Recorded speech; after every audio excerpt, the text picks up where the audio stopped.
Okay, so maraming nag-aantay sa sagot ko. Ang ganda naman, inaantay ang sagot.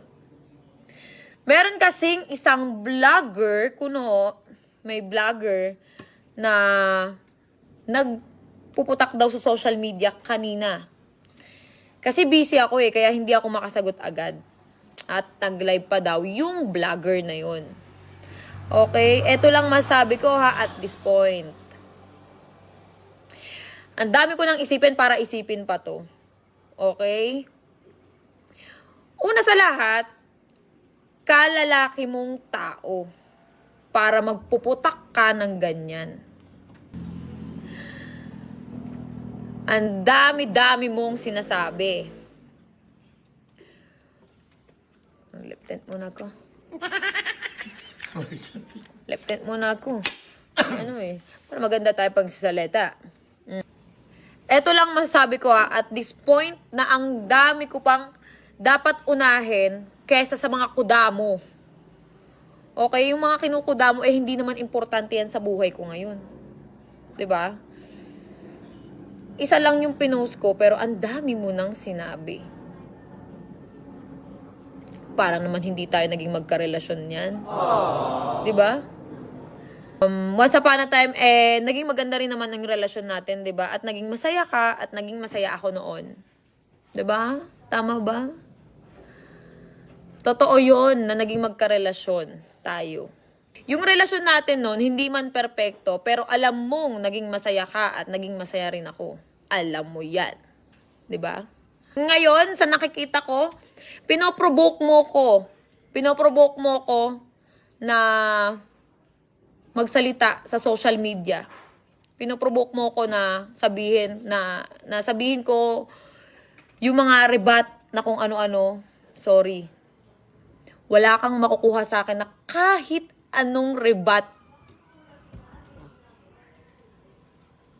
Kasi kasi ganito yan Mas pipiliin ko yung mga araw na naging masaya tayo. Mas pipiliin ko yung mga araw na naging masaya tayo, yung mga alaala na masaya tayo, kaysa dun sa mga pangit. Gets mo? Kasi ako yung tunay na nagmahal. Yun yung tunay na pagmamahal. Tsaka ayoko na masyado magsalita kasi busy rin ako sa buhay ko ngayon. Tsaka masaya ako sa buhay ko ngayon. Okay, yun lang.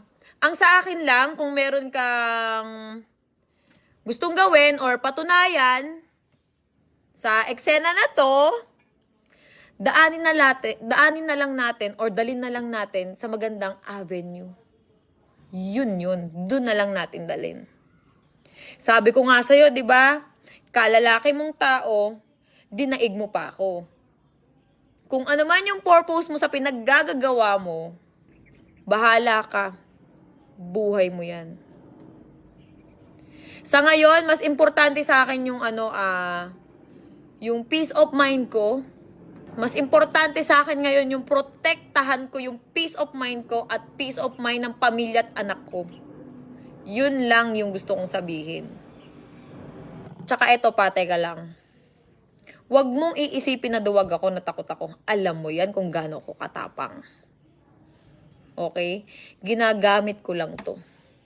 Wala kang maririnig sa akin. Daanin natin yan sa tamang lugar. Okay? Ngayon, kung gusto mong magdadakdak dyan, magkukuda ka, kung anong paninirang sasabihin mo, well, bahala ka. Buhay mo yan. Kung dyan ka masaya sa nakakasira ka ng tao, go. Buhay mo yan. Ako kasi, pinalaki ako ng magulang ko na para hindi manira ng ibang tao. Na hindi para magpabagsak ng tao. Ganon ako pinalaki ng magulang ko. Okay? Ngayon, kung gusto mo akong sirain mo nang sirain hanggat gusto mo. Bahala ka sa buhay mo.